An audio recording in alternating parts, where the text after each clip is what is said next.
Joining me right now, State Representative Garnet Coleman. State Rep Coleman, thanks again for coming on the show. I appreciate it.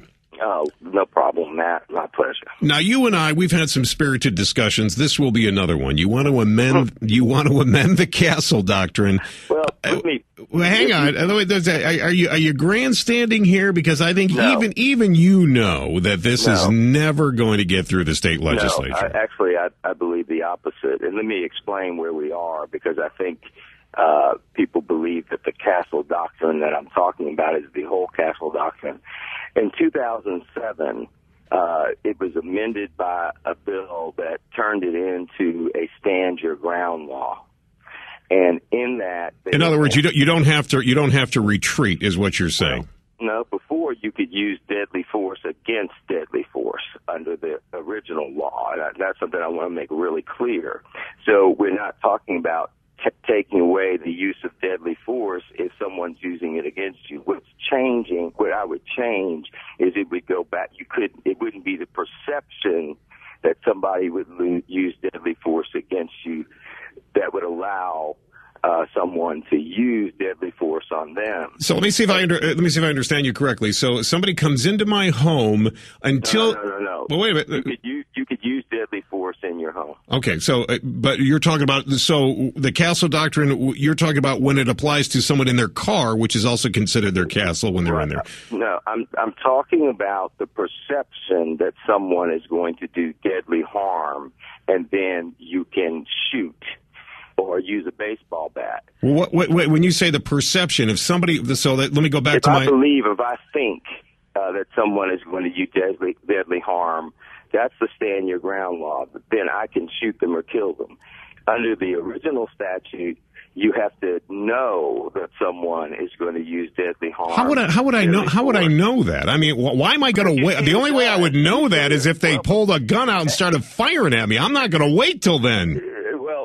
Again, this is common law. That's the Castle Doctrine. It goes way back to when people had castles. And all I'm saying is that I believe that that's the appropriate law based on the results in Florida. I voted against the changes to the Castle Doctrine because I thought what would happen is exactly what happened in Florida. But it happened, Representative Coleman, in Florida. And I want to talk. Hang on. Let me take a hold on. Let me take a quick break. And give me some time. I will. If you'll be kind enough to hang on, we'll come back. We'll do a second break. Okay. Let's talk a little bit about Florida. Why is what happened to Trayvon Martin? We're talking about amending the Castle Doctrine in 2013. This is something that you would like to do. Why does that particular incident have anything to do with us here in Texas? Well, it does, because after that law was passed in 2005. Then in 2007, the same provisions were passed in Texas and about 25 other states that have exactly the same law. But Representative Coleman, wait a minute. Every Democrat in Florida voted in favor of the stand your ground law. I didn't. Well, you don't. You're not in Florida, neither am I. I understand. So what I said, I'm telling you that I voted against it because I believe that it was a bad law and that it would result in the same thing that happened in Florida. I can't help it that those folks didn't understand. I did. But Representative Coleman, let me ask you, if a house burns down and somebody dies in Florida, does that mean we stop building homes here in Texas? No, but that's specious. Let me just tell you, the point of the matter is, if I'm a legislator and I know that a result, or I believe that a result will come from the passage of a law, and I vote against it, and a result comes with a similar law anywhere, then the same law, then it's my responsibility to do something in the state where I live in. So, again, that's the reality of it. If the people like ALEC, American Legislative Exchange Council, and the National Rifle Association had pushed this provision nationwide, it would be a different deal, but they did. But see, here in Texas, I mean, we cannot take a look at... We can't just talk about Texas. Nation. We live in Texas, though, and you are a state representative for the state of Texas. It's got nothing to do with Florida. And in Texas... that allow Texas... what happened in Florida. In Texas... And those same provisions are in Texas law.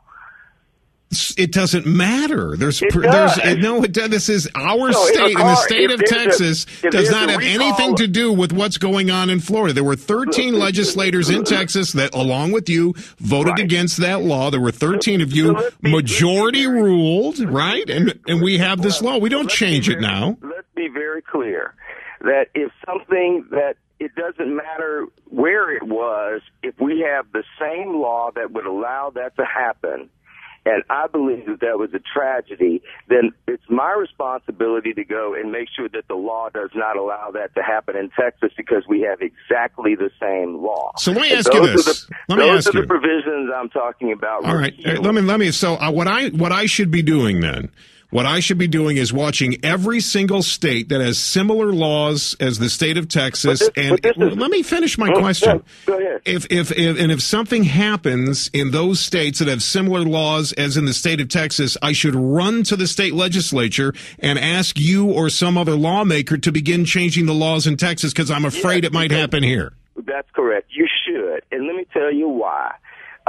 The law, when someone takes an initiative to pass the same provisions in 26 states, you definitely should. Because this is someone who's taking a national perspective on the law by passing it in different states. This is not just Texas. This is 26 states pushed by the American Legislative Exchange Council and the NRA, and they put the same language by having someone carry it and pass it in the law in 26 states. I thought it was wrong then. I think it's wrong now. All right. And that's the reason why I want to repeal those provisions. I appreciate you coming on. As always, it is a good-spirited discussion with you, State Representative Coleman. I'm sure we will talk again before 2013. I thank you for taking the time this morning. Oh, it's my pleasure. You have a good day, okay?